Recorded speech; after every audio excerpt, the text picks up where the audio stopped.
Well, a winner once again, Adam Stevens. This isn't victory lane. We kind of made our own victory lane because it's still currently raining, still outside. But your driver at New Hampshire Motor Speedway, what can you say about Christopher Bell at this racetrack? It's just awesome. He can get around here, and even if his car's not the best, kind of like we saw early in our race, and then yesterday in the Xfinity race, he just finds a way. You know, this old asphalt and the multiple lines and all the different pavement transitions, kind of right in his wheelhouse. You know, puts a lot on the driver and his execution and his thought process, and that's where he shines.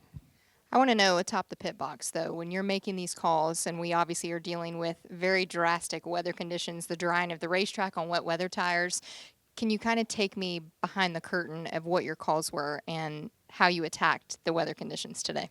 Yeah, so this is probably the third time I guess we've had wets on an oval, and every time I think we all get a little bit smarter, and it's really you're not building the car to go run in the wet. You know, you're building it to race the race you think you're going to have, and then you have to know how much to adjust, and you have to really be honest with where your car is before it gets wet outside, and then you have to throw the kitchen sink at it to make adjustments. And I think we're getting a little bit better about the magnitude of the changes and the changes that work and the changes that don't.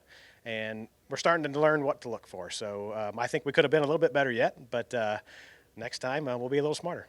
I know you guys will have a much larger debrief in the coming days, but what feedback, just seeing the multiple sets of wet weather tires, how the racetrack took to those tires in the drying here at New Hampshire, what feedback will you give NASCAR?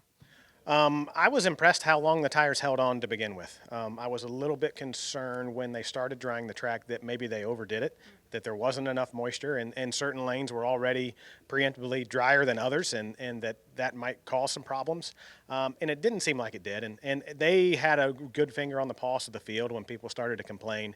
And we saw some tires come off that looked a little rough, but the field in general, they looked okay. So, you know, as much as we're getting better at it, they're getting better at it too. And the other feedback I would have would be keeping pit road non-competitive stops while it was still wet. As a competitor, you don't want to send your guys over the wall.